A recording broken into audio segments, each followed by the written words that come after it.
Bonjour à toutes et à tous. Alors d'abord, juste, je tiens à vous souhaiter de joyeuses fêtes, un joyeux Noël évidemment, puisque nous sommes encore en France, enfin je l'espère. Alors maintenant, on va parler de deux choses. D'abord, on ne peut pas claironner, n'est-ce pas, que tout va bien quand tout va mal, et pourtant c'est ce que fait ce gouvernement depuis quelque temps, c'est une nouvelle méthode. Ils font dans l'autosatisfaction.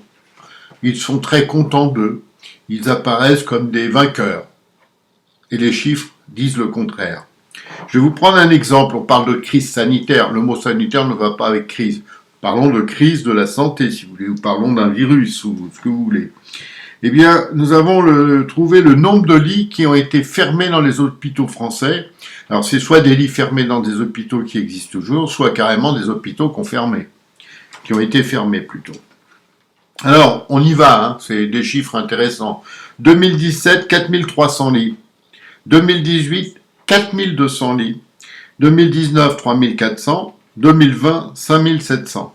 Ça, c'est pour les lits fermés. Voilà. Donc après, on s'étonne que tout aille mal, parce que moins on a de lits, plus les hôpitaux sont vite engorgés et saturés.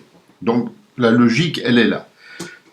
Je vous rappelle quand même que j'avais mis la vidéo en janvier 2020 de la professeure Agnès Hartmann qui expliquait comment Macron avait transformé l'hôpital. Agnès Hartmann est quand même chef de service à la Pitié-Salpêtrière du service diabétologique. Elle était parce qu'elle a démissionné du coup. Elle a dit qu'elle ne voulait pas travailler dans l'hôtellerie, qu'elle était dans les hôpitaux. Je remettrai la vidéo sur mon site dans ce programme. Alors donc, ce qui est important maintenant, c'est aussi de parler des élections, puisque tout le monde en parle. Alors les sondages sont faux. D'ailleurs, si vous reprenez les sondages 2016-2017, on était dans le même ordre d'idées. Alors qu'est-ce qui est intéressant? Il y a trois possibilités. Moi, je vais vous les donner, ça va être très vite. Première possibilité, Macron, victime de sa gestion justement de la crise liée au virus, est éliminé au premier tour. Et c'est possible parce que là, actuellement, il est coincé. Il est coincé parce que si vraiment il y a une cinquième vague très dure, il apparaîtrait que c'est le cas, alors qu'est-ce qu'il doit faire? Il fait rien, on va lui reprocher, parce qu'il va y avoir beaucoup de morts, etc. Et sinon, il est obligé de faire quoi? Il va, comme tout le monde, hein, un petit confinement, un petit couvre-feu, autorisation de sortie, tatati, tatata, plus le fameux pass sanitaire qui devient un pass de vaccination. Or, on nous avait vendu depuis toujours, depuis à peu près plus d'un an, que la vaccination, c'était la solution à ce virus. Alors, remarquez que plus on est vacciné, moins on voit la solution. Mais bon, je dis ça comme ça, hein, puisque les gens sont contents d'être vaccinés, alors qu'ils le soient, et que tout aille bien pour eux. On est dans un système, justement, qui va se retourner contre le président de la République, président candidat, parce que il va être victime, si vous voulez, de ses propres mensonges, de ses errements médiatico-politiques qui sont là depuis mars 2020. Ça fait presque 2 ans quand même qu'ils nous racontent n'importe quoi et qu'ils sont contents. Ça, c'est le premier cas. Alors mon deuxième cas que je pense possible, c'est une finale bis repetita Macron-Le Pen. Là, Macron gagne. Hein, c'est pas besoin de discuter sur la question. Il gagnera parce qu'il aura toute l'alliance républicaine, de la droite dite républicaine jusqu'à l'extrême gauche. Donc on sait très bien que Marine Le Pen n'a pas de réservoir pour un deuxième tour. Ça, c'est un autre cas. Et enfin, mon troisième cas, celui que je vois. Pourquoi je le vois? Parce que c'est une finale Pécresse contre Marine Le Pen. Pourquoi? C'est très simple. Parce que Pécresse, elle est là au bon moment, au bon endroit. Elle va bénéficier de la chute de Macron, liée au traitement de ce virus, et elle va bénéficier aussi de toute cette division partout. Hein, parce que regardez le nombre de candidats qu'il y a à gauche, à l'extrême droite, maintenant on se retrouve avec 2 candidats, donc tout ça, ça va être bon pour elle. Elle va passer son premier tour tranquille. Et je remarque d'ailleurs que c'est presque acté, vu les attaques qu'elle subit actuellement sur le net, qui sont indignes, hein, Parce que moi, j'aime pas certains politiciens, je le dis, mais je n'ai pas de haine et je ne raconte pas n'importe quoi. Parce qu'il faut arrêter, quoi. C'est plus possible.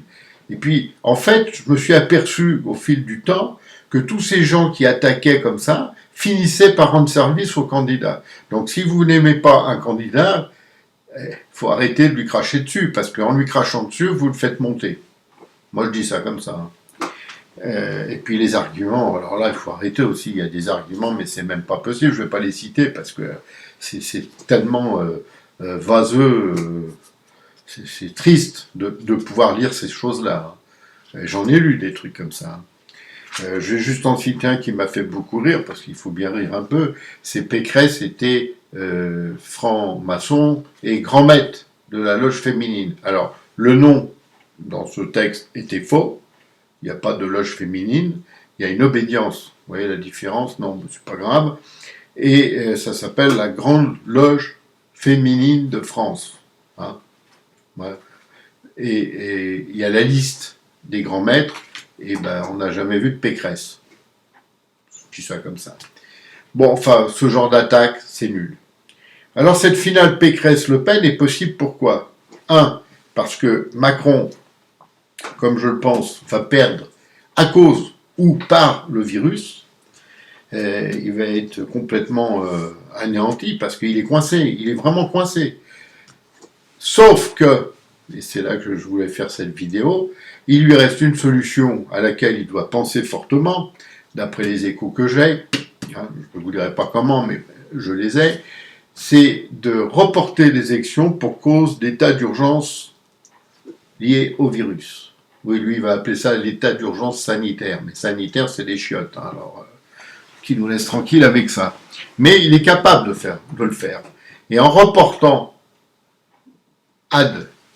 une autre date à déterminer ces élections, il peut les gagner parce qu'à ce moment-là, il va jouer sur le fait que, et c'est la possibilité la plus importante, que ce virus va finir par partir. Un virus, ça vient, on ne sait pas comment, et ça part, on ne sait pas comment. Donc il va jouer là-dessus. C'est sa seule chance d'ailleurs, parce que si le virus part et qu'il fait des élections dans la foulée, il sera un grand gagnant. On dira, voyez, Macron, on l'a critiqué, on l'a attaqué, mais regardez, on n'a plus de virus, comme si c'était le gars qui avait pris le virus et qui l'avait jeté. On en est là, il ne faut pas se tromper avec les médias. Les médias aujourd'hui ne font plus le beau métier qui est d'informer, mais ils font de la propagande pure et dure. Ça me rappelle le temps, vous savez, des grandes démocraties, l'URSS, la RDA, Cuba, etc., la Corée du Nord, toutes ces grandes démocraties, on est en train de fonctionner comme elles. Alors, ici, c'est plus feutré, hein, parce qu'ici, on n'a pas la violence physique en plus. Parce que dans les grandes démocraties que j'ai citées, il y avait en plus la violence physique. Hein, on n'hésitait pas à tuer des gens, à les déporter, à les mettre dans des camps, etc. Voilà. Donc, la solution que je vois de cette finale Pécresse-Le Pen, eh ben, c'est que Pécresse va avoir cette chance inouïe, alors qu'au départ, elle n'a aucune chance. Hein. Aucune. Si on prend les choses comme elles étaient, elle n'avait aucune chance. J'ai quand même écrit en juin 2021, dans un de mes articles, que la seule candidate qui pouvait gagner une primaire chez les Républicains, c'était Valérie Pécresse. J'ai expliqué vaguement pourquoi. Et aujourd'hui, ça se confirme. Et en plus, elle a réussi quand même un tour de force. Alors, je ne dis pas ça parce que je la soutiens. Je fais de l'information. Elle a réussi un tour de force, c'est de fédérer tous ceux qui étaient incapables de s'entendre derrière elle. Et ça, c'est très fort. Et elle va passer pour une candidate assez neutre. Et comme on sait que ceux qui votent le plus, ce sont les personnes âgées, ce qu'on appelle les vieux, hein, ce sont les personnes qui votent le plus. Elles avaient voté Macron en 2017, une majorité écrasante, puisque 80% des retraités avaient voté Macron en 2017. Même si vous ne voulez pas le croire, c'est la vérité, c'est quelque chose d'intangible. Hein. Et ben, ce vote-là va se reporter sur Pécresse parce qu'elle est fréquentable, comme on dit, parce que tous ces personnes âgées ne veulent pas entendre de personnes d'extrême droite. Donc Zemmour a aucune chance, parce que c'est ceux-là qui votent, et lui, il n'a pas cette clientèle. Donc si vous n'avez pas cette clientèle, c'est même pas la peine de vous présenter, vous n'avez aucune chance. C'est clair et net. D'ailleurs, je peux faire un petit parallèle avec 2002, où Jospin a perdu l'élection présidentielle au premier tour parce qu'il avait attaqué les personnes âgées. On s'en souvient pas bien, mais il l'avait fait à quelques jours de l'élection, ce qui était complètement aberrant. Je ne sais pas qui l'avait conseillé, mais franchement, c'était aberrant. Pour revenir à nos moutons, donc je vois cette finale Pécresse-Le Pen. Le Pen, toujours avec son même problème, qu'elle n'a pas de réservoir au deuxième tour, bah, elle perdra, parce que si on n'a pas de réservoir, on ne peut pas gagner. Et Pécresse aura les voix même d'une partie de la gauche pour faire barrage au fascisme, etc. Et toutes les conneries habituelles qu'on vous sort à chaque élection et qui fonctionnent toujours. Ça, je trouve ça formidable. Ça fait, allez, depuis 1981, donc plus de 40 ans, que fonctionne ce truc-là. Merveilleux.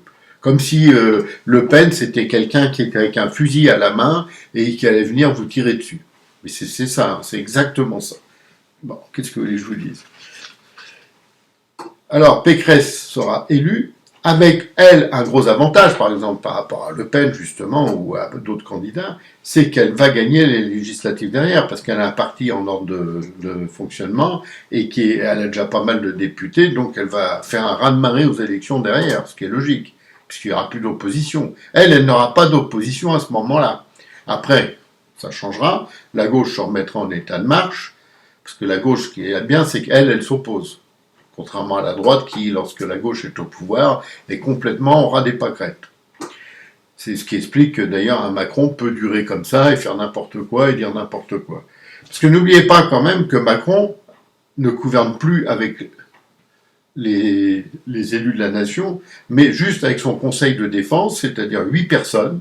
Vous avez 8 personnes, vous avez 3 ou 4 personnes qui sont des militaires, des choses comme ça, et vous avez les 4 ministres donc concernés, c'est-à-dire le premier, là, comment il s'appelle, Castex, hein, le gars super là, qui fait le pecno là, à la télé. Vous avez derrière Véran, hein, qui on se demande si vraiment il a été médecin. Vous avez Darmanin, on se demande ce qu'il fout là. Et accessoirement, vous avez par exemple Florence Parly ou oui, parfois Bruno Le Maire. Voilà. Ça, c'est le gros entourage. Donc, ces 4 ministres ou ces 5 ministres sont des gens qui sont aux ordres de Macron, qui ne discuteront pas quoi que ce soit avec lui, hein, et qui accepteront toutes les couleurs. C'est tranquille. Donc, on peut dire que Macron, aujourd'hui, gouverne tout seul. C'est une sorte de petit dictateur. Alors, c'est pas le dictateur dans le sens où comment dire, où il y a de la répression militaire derrière, mais c'est un dictateur, voilà. Alors, il va essayer, je pense, moi je serais à sa place, je le ferais, hein, je vous dis franchement, je reporterai les élections. Voilà. Mais comme ils sont tous mal conseillés, ils sont tous conseillés par les mêmes gens, c'est-à-dire des gens qui sortent d'une certaine grande école, et qui n'ont pas le sens des réalités. Ils peuvent être très intelligents, ces gens-là, hein, ils peuvent être très cultivés et tout, mais ils n'ont pas le sens des réalités parce qu'ils n'ont pas vécu dans le monde du travail, jamais. C'est-à-dire, ils sortent de l'école, hop, ils rejoignent, comme on appelle ça, un grand corps d'État, et après, ils font de la politique, et ils sont propulsés, ils se retrouvent conseillers du prince, ou même parfois, ils montent dans la hiérarchie en étant ministre. Et ce sont des gens qui n'ont aucun sens des réalités. C'est pas méchant ce que je dis, c'est la vérité de ce qu'on peut voir, de ce qu'on peut ressentir. Donc ces gens-là sont coupés de ce qui se passe et ils ne voient pas qu'aujourd'hui, le peuple, c'est-à-dire l'immense majorité des Français, qu'ils soient de droite, de gauche, du milieu, de ce que vous voulez, est complètement oxy. C'est-à-dire c'est un peuple qui a été brimé et qui est fatigué, et qui va, à un moment donné, pour une petite pécadille, exploser. On ne sait pas pourquoi, d'ailleurs, c'est comme ça. Il ne faut pas croire que les révolutions se font parce que c'est une grande cause intellectuelle, etc. Non, c'est un petit détail, une petite chose qui fait que, boum, tout saute. Donc on en est là. Et c'est pourquoi Macron sera battu, sauf si il fait ce report d'élection qui va lui permettre de lui donner encore un peu d'air, etc. Parce que le virus, jusqu'à maintenant, a permis de tout cacher. Le virus, c'est un grand rideau qu'on a posé devant la porte, et on ne peut plus voir ce qui se passe dans la maison. Donc c'est, hop, le virus. Et derrière, dans la maison, ça va mal. Il y a des fuites, il y a de l'insécurité, il y a du chômage, l'économie est complètement pétée, tout va mal. Les chiffres sont là, hein. De toute façon, vous allez sur le site de l'INSEE, vous pouvez tout regarder, c'est noté. Vous allez sur tous les chiffres, vous cherchez tous les chiffres là, du déficit public français et tout, vous allez voir, c'est la catastrophe. Vous cherchez les chiffres de la sécurité, c'est la catastrophe, tout est catastrophe.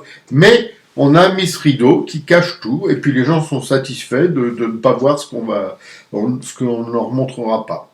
Et c'est pour ça que Macron, pour l'instant, il est insubmersible. Alors ça ne durera pas, ça ne peut pas durer, c'est pas possible. Mais tant que ça dure, bah ça dure. Et puis, tant qu'il n'avait pas un rival, en l'occurrence une rivale avec Valérie Pécresse, qui était sur son terrain, il était tranquille. Mais là, il a une rivale qui va l'attaquer sur son terrain, c'est-à-dire qui a à peu près la même clientèle. Et il n'y a pas de place pour deux, hein. Il y a la place que pour une personne. Voilà, donc ça c'est ma théorie. Elle vaut ce qu'elle vaut. Donc 3 solutions, je vous les redis vite fait. Donc soit une finale Macron contre l'extrême droite et il gagne, soit Macron est éliminé au premier tour, ce qui est très possible, vu les événements, hein, c'est à cause des événements actuels. Si on était resté tranquille, s'il n'y avait pas eu cette 5e vague, Macron repassait les doigts dans les trous de nez, hein, je vous le dis. Et enfin, la troisième, mon hypothèse même, hein, la troisième, c'est une finale entre Valérie Pécresse et Marine Le Pen. Voilà. Bon, je vais arrêter là parce que ça fatigue, hein. Puis il ne faut pas que je m'énerve, c'est pas bon pour ma santé. Et puis franchement, on est mal, hein. On est même encore plus que mal, on est très mal. Tout va de plus en plus mal, quoi. Faut le dire. Faut le dire. Surtout l'insécurité, là, ça commence à être vraiment très très inquiétant parce que c'est partout, hein. Partout, partout. Bon, alors ceux qui vont partager, tant mieux, ça me fait plaisir. Abonnez-vous, c'est gratuit, vous pouvez le faire, hein. Personne ne saura que vous êtes abonné, mais ça fera monter le compteur. Et si on arrive à avoir un certain nombre d'abonnés, après on passe sur un autre plateau qui est plus intéressant. Bon, vous pouvez le faire, c'est gratuit. Et enfin, je vous souhaite à tous et à toutes un très bon Noël, et puis profitez-en, on est toujours en France.